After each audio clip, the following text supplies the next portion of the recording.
দর্শক, বাংলাদেশের ইতিহাসে প্রথম রূপান্তরকামী নারী সংবাদ উপস্থাপিকা তাসনুভা আনান শিশির এবছর আন্তর্জাতিক নারী দিবস অর্থাৎ ৮ মার্চ বাংলাদেশের একটি বেসরকারি টেলিভিশনে খবর পড়ে আলোচনায় আসেন শিশির। বাংলাদেশের স্বাধীনতার সুবর্ণ জয়ন্তী ও নারী দিবস উপলক্ষে ব্যতিক্রমী এই উদ্যোগ নিয়েছিল বেসরকারি টেলিভিশন চ্যানেল বৈশাখী। রূপান্তরকামী নারী তাসনুভা শিশির সংবাদ উপস্থাপিকা হিসেবে সবার মাঝে আলোচিত হলেও পাশাপাশি তিনি একজন নৃত্যশিল্পী, মডেল এবং অভিনয় শিল্পীও। বাংলাদেশের প্রথম রূপান্তরকামী সংবাদ উপস্থাপক হয়ে শিশিরের আত্মপ্রকাশ হাজার হাজার রূপান্তরকামী নারীকে অনুপ্রাণিত করেছে। দর্শক, আজ আমরা কথা বলবো সেই আলোচিত সংবাদ উপস্থাপক তাসনুভা আনান শিশিরের সাথে। শিশির, প্রথমেই আপনাকে আজ তাক বাংলায় স্বাগত। আপনি জানেন যে ভারতের একটি শীর্ষস্থানীয় গণমাধ্যম পরিবার ইন্ডিয়া টুডে গ্রুপের বাংলা একটি প্ল্যাটফর্ম আজ তাক বাংলা। তো আমরা আজ তাক বাংলার দর্শকদের হয়ে প্রথমেই জানতে চাইবো যে করোনাকালে আপনি কেমন আছেন? আসলে করোনাকালে তো আমরা যারা গণমাধ্যম কর্মী আমরা আছি, আমাদের তো আসলে স্টেশনে গিয়েই কাজ করতে হয়। তো মন্দের ভালো আমরা সবাই থাকার চেষ্টা করছি এবং যতটুকু নিরাপদ দূরত্ব বা স্বাস্থ্য সচেতনতা মেনটেন করে যতটুকু থাকা যায় ততটুকু থেকেই চেষ্টা করছি নিজের কাজ, পড়াশোনা যতটুকু আছে মেনটেন করে চালিয়ে নিতে। আমরা বেসিক্যালি আপনার জীবনের গল্প শুনতে চাই। আমরা চাই মানুষ আপনাকে জেনে অনুপ্রাণিত হোক। তো আপনার জীবনের যে চ্যালেঞ্জের মুখোমুখি হয়েছেন, মানে আজকে শিশির তো একদিনে আসেন, একদিনে হয়নি, আমরা সেই গল্পটা একটু শুনতে চাই। আসলে যে একদিনে যেরকম শিশির তৈরি হয় না, আসলে আমি আপনার সাথে একমত, একেবারেই একমত। এটা কেউ আসলে চলার পথে জার্নিটা যখন না জানে একটা সাকসেসের পরে মানুষজন সেই মানুষের নিয়ে খুব শুনতে পছন্দ করে। তো সেই চলার পথে জার্নিটা তো অনেক সহজ না, যেটা আসলে কষ্টের কথা, দুঃখের কথা মানুষ শুনতেও পছন্দ করে না।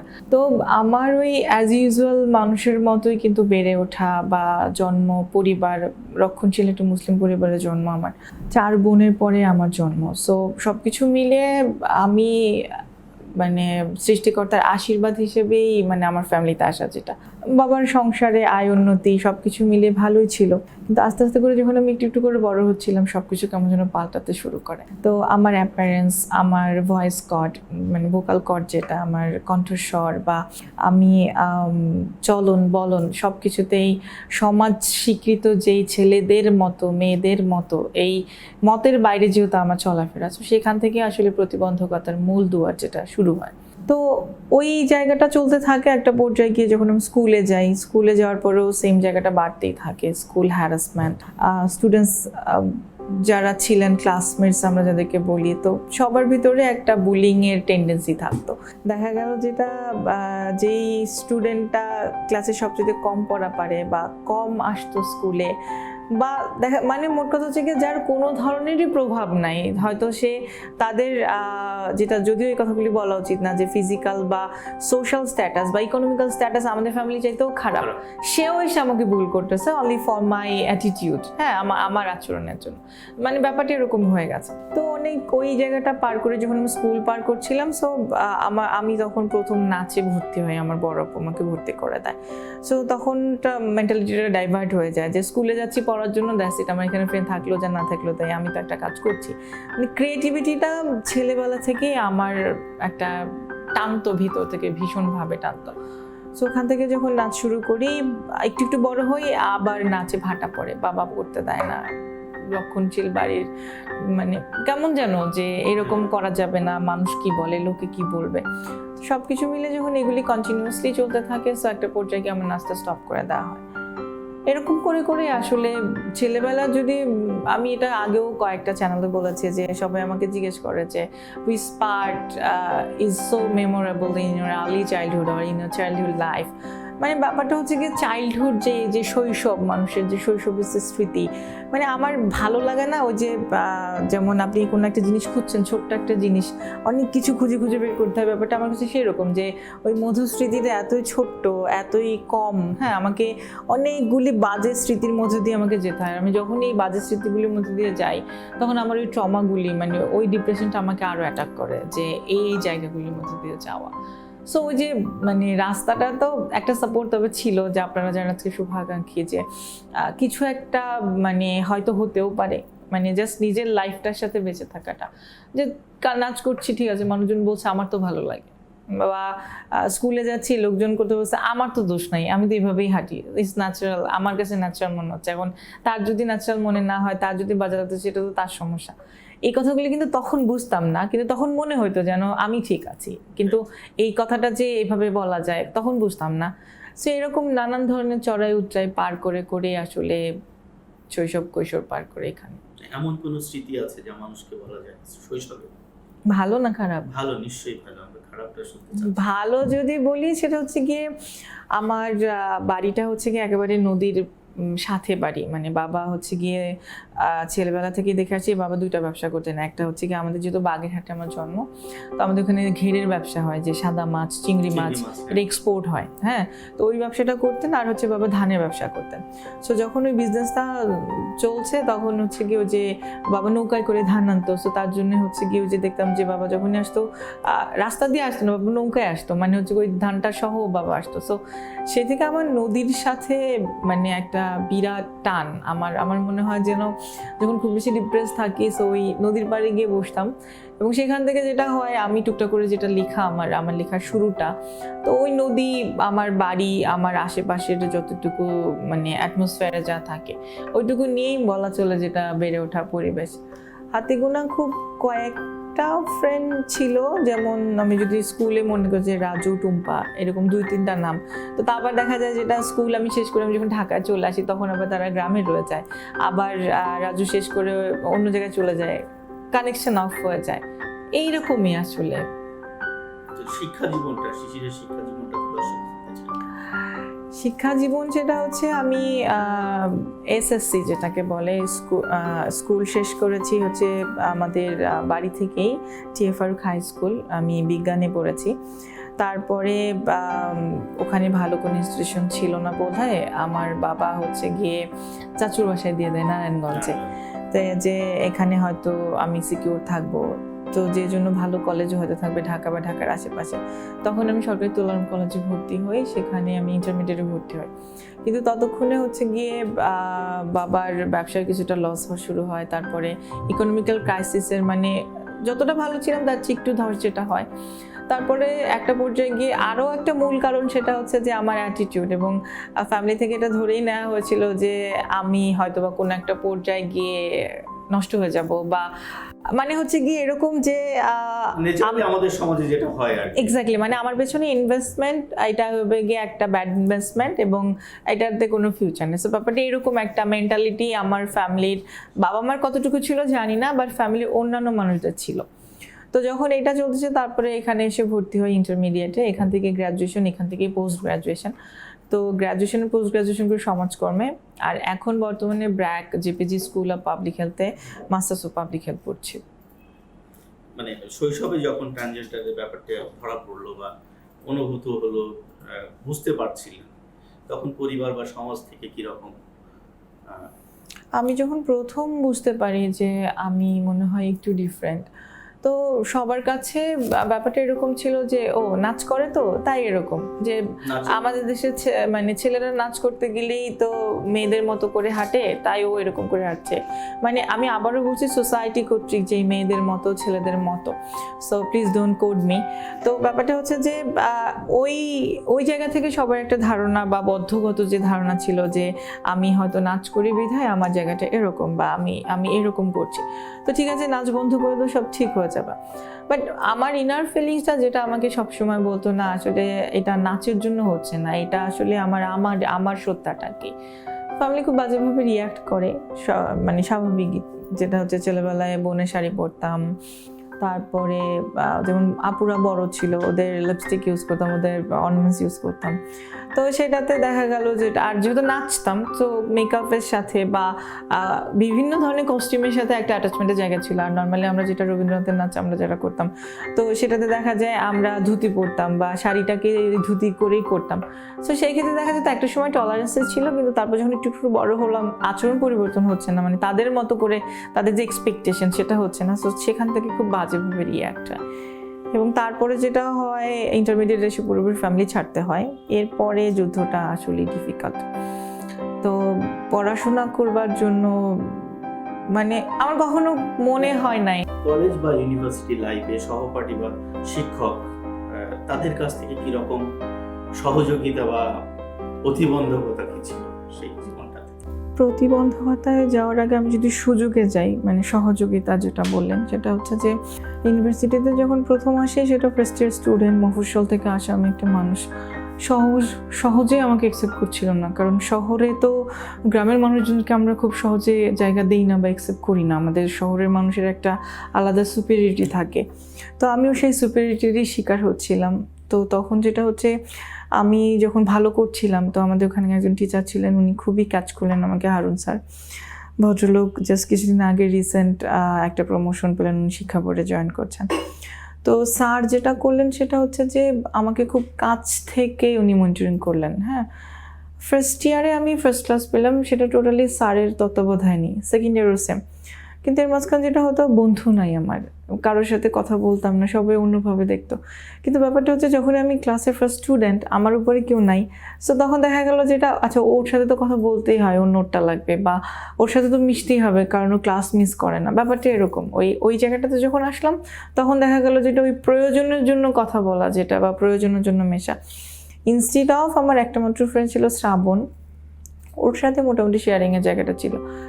কিন্তু মানে এমন একটা জায়গা, আমি কখনো আমার জেন্ডার উইংসের কোনো কিছু আমি ওর সাথে শেয়ার করতে পারিনি। তো দেখা গেলো যেটা আমরা ফ্রেন্ড, কিন্তু আমাদের একটা ফাঁকা জায়গা ঠিকই থেকে যেত।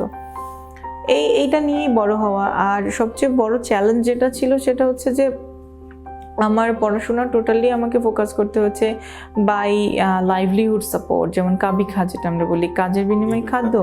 তো আমার ঠিক ব্যাপারটা হচ্ছে যে শিক্ষার বিনিময়ে খাদ্য, এরকম। যেমন ধরেন, শিক্ষাটা দিয়ে আমি খাবারটা পেতাম, যেমন আমি টিউশনি করতাম।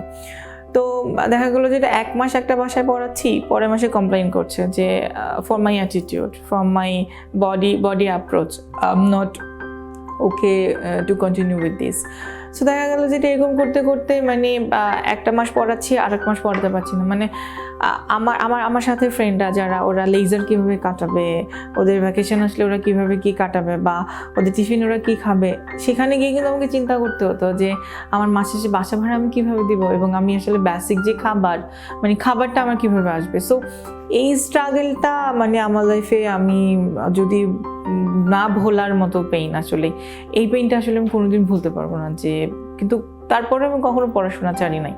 আই ট্রাইড যে অ্যাটলিস্ট পড়তে হবে, পড়াটা শেষ করতে হবে। আর মানে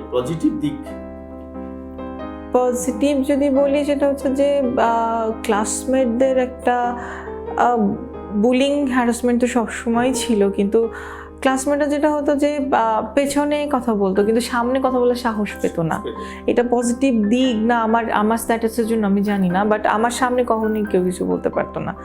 আর তারপর যখন আমার ফার্স্ট ক্লাস আসলো, আমার রেজাল্ট ভালো হওয়া শুরু করলো, হ্যাঁ, মানুষজন তখন জেলাসি করতো, মানে তাদের যেই হিংসা প্রবণতা, আমাদের মানব চরিত্রে যে সহজাত প্রবৃত্তি যেটা, সেগুলি থাকতো। কিন্তু মানে কেউ সামনাসামনি যে অ্যাটাক করা।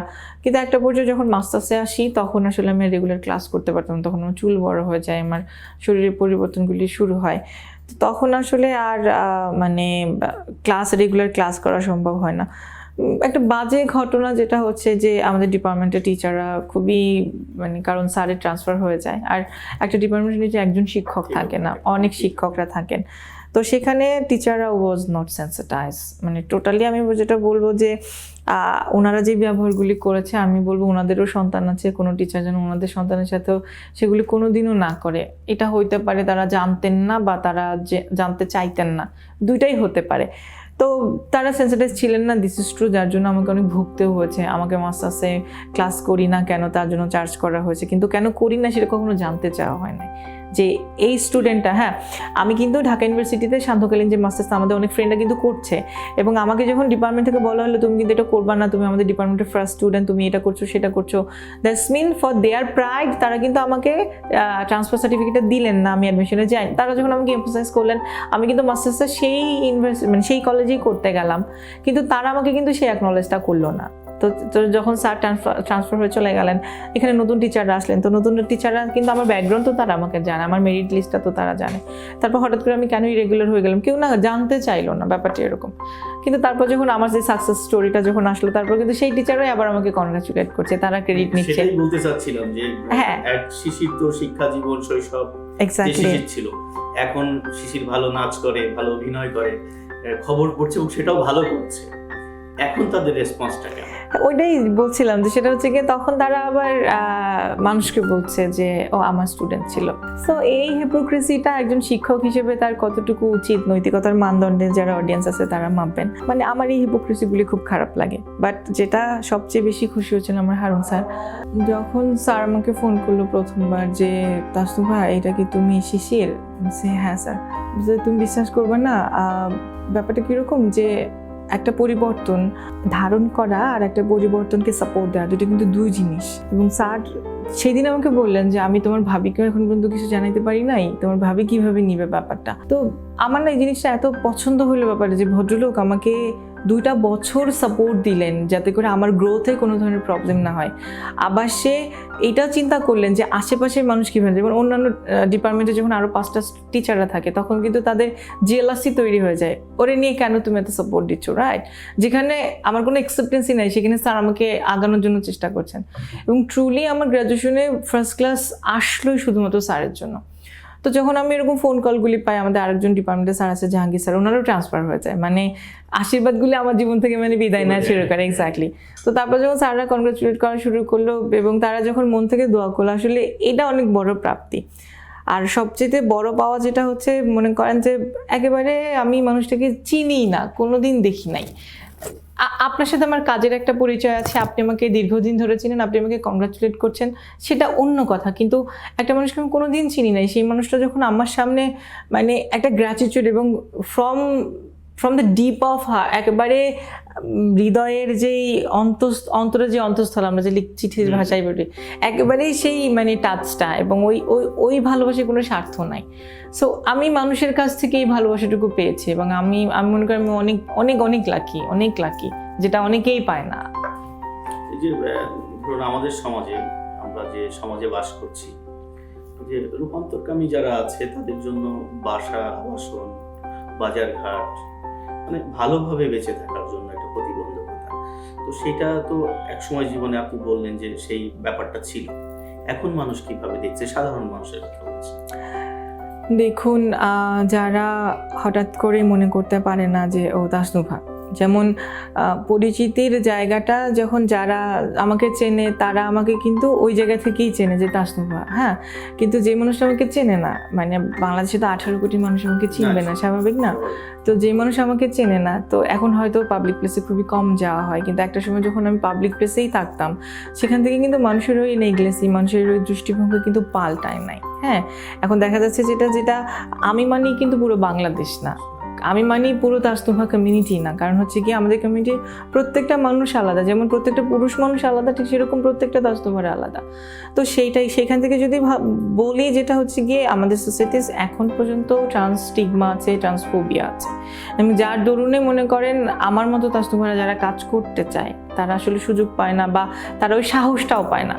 তবে যেটা এই যে এক্সপোজারের মাধ্যমে এবং বৈশাখী টেলিভিশনের যেই অবদান, আমার যেটা মনে হয় যে কিছু কিছু মানুষ আছে না যারা সারা জীবন কাজ করতে চায় করে, কিন্তু করার সেই সাহসটা থাকে না, বা করার সেই প্রবল ইচ্ছাটা থাকে না। আমার মনে হয় বৈশাখী তাদেরকে আসলে চোখে আঙুল দিয়ে প্রমাণ করে দিয়েছেন যে তোমরাও চাইলে এর চেয়ে ভালো কিছু করতে পারো, এবং তোমাদের সুযোগ-সুবিধা তোমরা তোমাদের মতো করে ক্রিয়েট করতে পারো।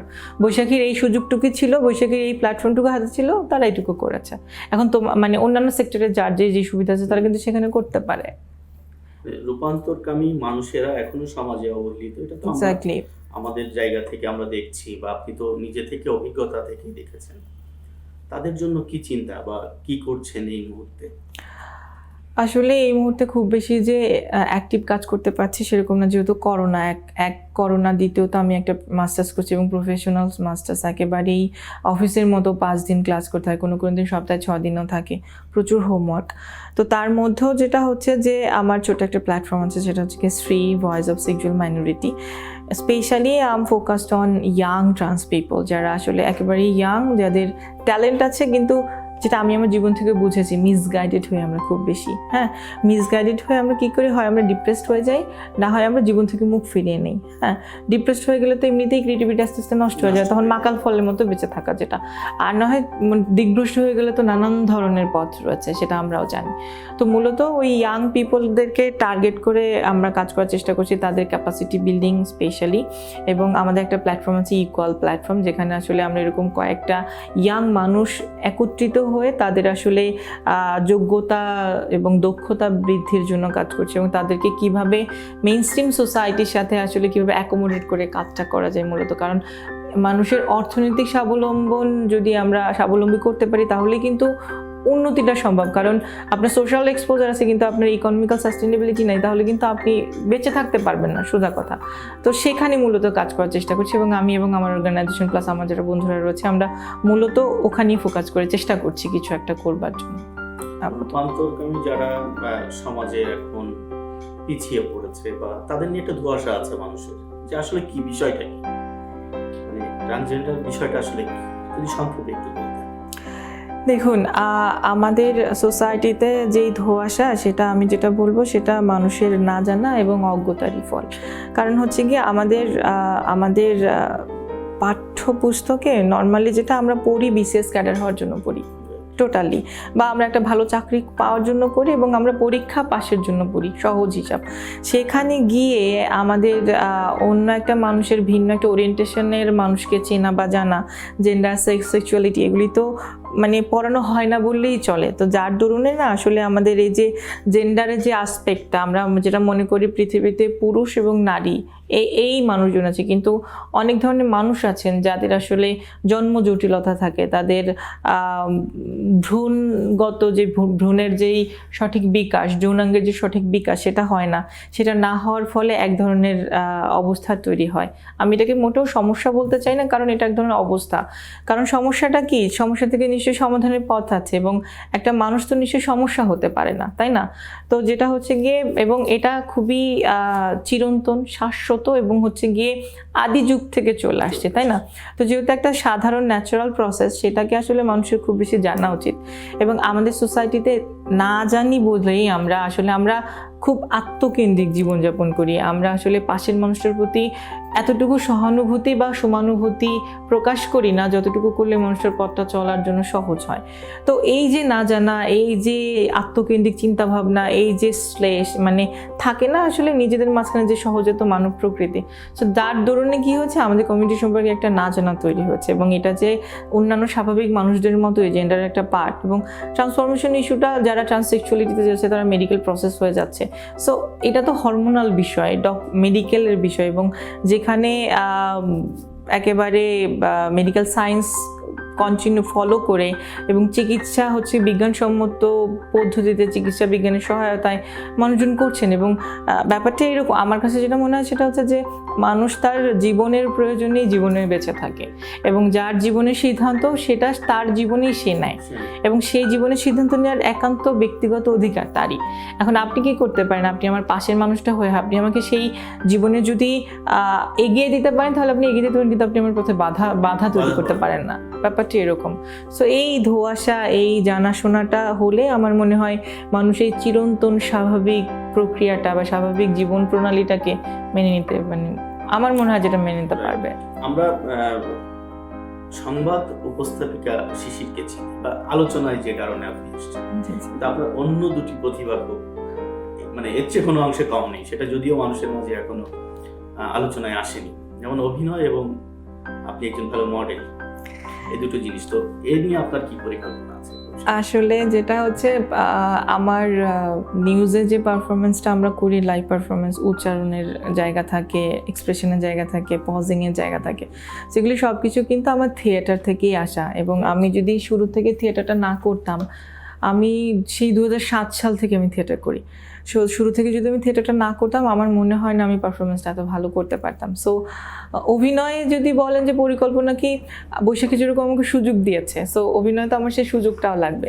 রিসেন্ট যে ইয়ামাহার কাজটা আমি করলাম, এবং আমি প্রথম ভয় পাচ্ছিলাম যে প্রথম আমাকে কেন্দ্র করে একটা গল্প এবং এরকম একটা ইন্টারন্যাশনাল ব্র্যান্ডের কাজ, সেটা দর্শক কীভাবে নেবে বা ডিরেক্টরের অ্যাপ্রোচ থেকে আমি কীভাবে কাজটা করতে পারবো কিনা। সো সব কিছু মিলে যখন কাজটা রিলিজ হলো, তারপরে আমি আশার চাইতেও বেশি মানুষের সাপোর্ট পেয়েছি এবং পজিটিভ ভাইবস, এবং অনেকে আমাকে মেসেঞ্জার নক করেছে, ওই যে বললাম যাদেরকে চিনিও না, বহু আমার গল্প, আমার ভাইয়ের জন্য আমি টাকা জমাচ্ছি, ব্যাপারটা এরকম, আমি তার জন্যই করবো, মানে সেম কোনো ভাই ফোন করে বলছে আমার আপুকে আমি এইভাবে জ্বালাই। সো এই যে ভাই বোনের খুনসুট এবং এই ইনক্লুশনটা কিন্তু আমাদের জন্য খুব জরুরি। সো অ্যাক্টিংটা অবশ্যই করতে চাই, এবং অ্যাক্টিংটা না করলে আমি কোনোদিন আমি প্রেজেন্টেশন করতে পারতাম না। সো মানে আমি যদি আমার বেজ বলি, সেটা অফকোর্স আমার থিয়েটার। হ্যাঁ, এখন আমি যদি অ্যাক্টিংয়ে ভালো কিছু করতে চাই, আমার কি লাগবে? আমার লাগবে একজন ভালো ডিরেক্টর, আমার লাগবে একটা ভালো প্রযোজনা প্রতিষ্ঠান, আমার লাগবে একটা ভালো গল্প, একটা ভালো চরিত্র।